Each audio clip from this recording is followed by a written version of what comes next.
വളരണമെങ്കിൽ നല്ല ഫുഡ് കഴിക്കണം. എന്ന് വെച്ചാലേ മനുഷ്യൻ അപ്പം കൊണ്ട് മാത്രമല്ല, ദൈവത്തിന്റെ വായിൽ കൂടി വരുന്ന സകല വചനം കൊണ്ടും ജീവിക്കും.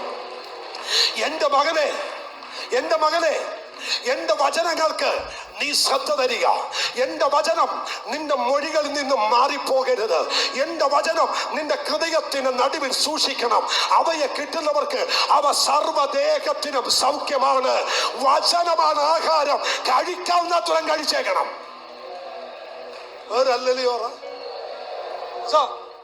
വളരാൻ ഏറ്റവും നല്ല മാർഗം എന്നാ? നല്ല ഫുഡ്. നല്ല ഫുഡാണെങ്കിൽ വചനം. വചനം കിട്ടി ഏതവനും വളരും.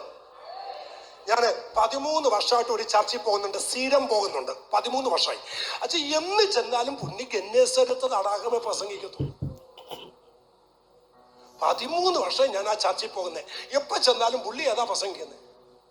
ഈ കഴിഞ്ഞ ദിവസം എനിക്ക് സത്യം പറഞ്ഞാൽ എനിക്ക് ദേഷ്യം വന്നു. ഞാൻ പറഞ്ഞു, എന്നേസരത്തെ തടാകം ഞാൻ പൂരി കിട്ട് മൂടുമെന്ന് പറഞ്ഞു.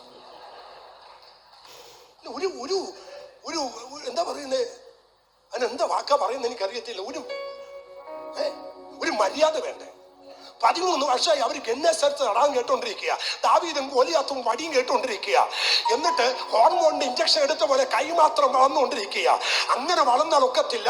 നല്ല ഫുഡ് കഴിക്കണം. നല്ല ഫുഡാണ് ഈ ദൈവത്തിന്റെ വചനം. തേനിലും തേൻകട്ടയേക്കാൾ മാധുര്യമേറിയ ഈ വചനം നീ ഭക്ഷിക്കണം. അതുകൊണ്ട് ജോഷുവോട് പറഞ്ഞു, ജോഷുവ, മോശയോട് കൂടെ ഇരുന്ന പോലെ ഞാൻ നിന്റെ കൂടെ ഇരിക്കാം. പക്ഷെ ഒറ്റ പ്രമാണം, ഈ വചനം വിട്ട് നീ ഇലത്തോട്ട് വലത്തോട്ട് മാറരുത്. ഇത് രാപ്പകൽ ധ്യാനിക്കണം. വളരാൻ വചനം വേണം. 94 മീറ്റിങ്ങിന് പോകുമ്പോൾ കാറൊന്നുമില്ല, ബൈക്കൊന്നുമില്ല. അപ്പോൾ ട്രാൻസ്പോർട്ട് ബസ്സിനാ തിരുവനന്തപുരത്തോട്ടൊക്കെ മീറ്റിങ്ങിന് പോകുന്നത്. ഇതുപോലൊരു വെള്ള പേപ്പർ എടുത്തിട്ട് ആമേൻ ഒരു സൈഡ് 10 വാക്യം, മറ്റേ സൈഡ് 10 വാക്യം എഴുതിയിട്ട് ഞാനിങ്ങനെ പോക്കറ്റിലിടും. ട്രാൻസ്പോർട്ട് ബസ് കമ്പിയെ പിടിച്ചോണ്ട് നിൽക്കുമ്പോൾ ഇങ്ങനെ വാക്യമെടുക്കും. എബ്രായർ 13:5, ഞാൻ നിന്നെ ഒരു നാളും കൈവിടില്ല, ഉപേക്ഷിക്കത്തില്ല. ആമേൻ. സങ്കീർത്തനം 91:7, നിന്റെ വശത്ത് 1000 പേര്. അങ്ങനെ ഒരു യാത്ര കഴിഞ്ഞ് തിരിച്ചു വരുമ്പോൾ 20 വാക്യം പഠിക്കും. മാസത്തിൽ ഒരു 15 മീറ്റിംഗ് ഉണ്ടാകും. 15 മീറ്റിംഗ് കഴിഞ്ഞ് ഞാൻ തിരിച്ചു വരുമ്പോൾ ഒറ്റ യാത്ര 20 വചനം വെച്ച് കാണാതെ പഠിക്കും. വെളുക്കുന്നവരെ ഞാൻ പ്രസംഗിക്കും. ദൂത് മനസ്സിലായില്ലല്ലേ? അവൻ കേട്ടോ, വചനമാണ് ആഹാരം. കിട്ടുന്നിടത്തോളം ഭക്ഷിക്കണം. എന്ത് വില കൊടുത്തും വായിക്കണം. എത്ര മണിക്കൂർ എടുത്തും വചനം വായിക്കണം. വചനം ധ്യാനിക്കണം. വചനം വായിക്കാൻ സമയം കണ്ടെത്തണം. വായിക്കണം മക്കളെ.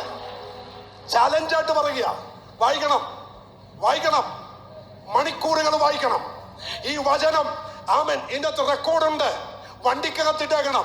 ഞാൻ 24 മണിക്കൂറും ഇത് വാഹനത്തിനകത്തിടും. വണ്ടിക്ക് പോകുമ്പോൾ വചനം കേട്ടുകൊണ്ടിരിക്കും. എൻ്റെ വീട്ടിനകത്ത് ഞാനൊരു ടാപ്പ് സെറ്റ് ചെയ്തിട്ടുണ്ട്, റെക്കോർഡ് സെറ്റ് ചെയ്തിട്ടുണ്ട്. അതിനകത്ത് വചനം ഇടും. എഴുന്നേറ്റ് വരുമ്പോൾ വചനം കേൾക്കും. വണ്ടിക്കകത്ത് വരുമ്പോൾ വചനം കേൾക്കും. ഒരു ദൈവ പൈതലിനെ കുലുക്കിയാൽ പുറത്തു വരേണ്ടത് വചനമായിരിക്കണം. ഈ രാത്രി ഒന്ന് സ്വന്തം ചെയ്യാൻ പറ്റുമോ? ഞാനൊരു ദൂത പറയാ, വചനത്തിൽ നിറഞ്ഞവനെ ഒരു പിശാചിനും തൊടാൻ കഴിയത്തില്ല. അല്ലാതെ